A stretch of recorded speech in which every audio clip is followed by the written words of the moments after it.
முஸ்லிம்களாக பிறந்து முஸ்லிம்களாக வாழ்கின்ற மக்களுடைய உள்ளங்களிலேயே தோன்றுகின்ற மிக முக்கியமான ஒரு குறிக்கோள், நாம் எல்லாரும் சொர்க்கத்தை அடைய வேண்டும், நாம் எல்லாரும் ரப்புடைய பொருத்தத்தை அடைய வேண்டும், எப்படியாச்சும் நம்முடைய வாழ்க்கையுடைய இறுதி முடிவு நன்றாக அமைய வேண்டும் என்பதுதான் நம் அனைவருடைய குறிக்கோளும்.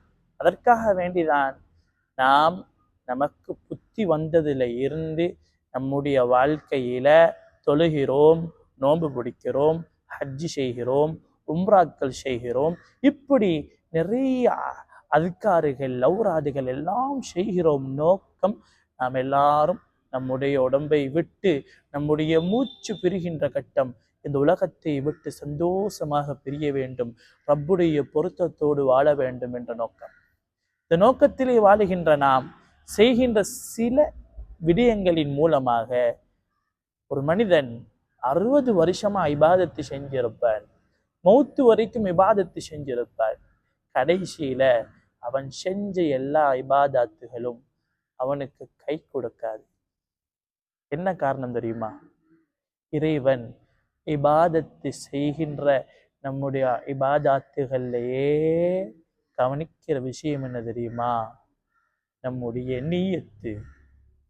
நாம் செய்கின்ற இபாதத்தின் போது நம்முடைய உள்ளத்திலே ஏற்படுகின்ற எண்ணம், அந்த எண்ணம் எப்படி இருக்க வேண்டும் தெரியுமா?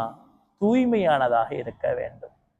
வமா உமிரு இல்லா லியஅ்புதுல்லாஹ முஹ்லிஸீன. நாம் இறைவனால் இபாதத்து செய்வதற்கு ஏவப்பட்டு இருக்கிறது எப்படி தெரியுமா? தூய்மையான நிய்யத்துடையவர்களாகத்தான் இபாதத்து செய்ய ஏவப்பட்டிருக்கிறோம்.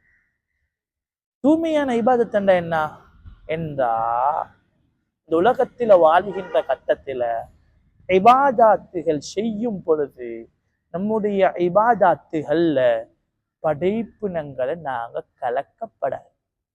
உதாரணமா, ஒருவர் தொழுகிறார், தொழும் பொழுது அவனுடைய நோக்கம் எல்லாரும் வாக்குறாங்க, நான் தொழுகிறேன் என்று ஒரு மனிதன் நினைக்கிறான், தொழுகிறான், தொழுகையை நீட்டுகிறான். காரணம், மக்கள் அவனை பேச வேண்டும்.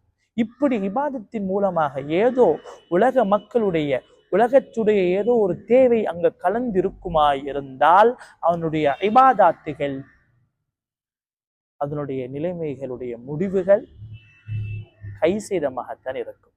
சகோதரர்களே, நம்முடைய இபாதத்துகள் ஒவ்வொன்றிலையுமே ரப்புடைய பொருத்தம் கிடைக்க வேண்டும்.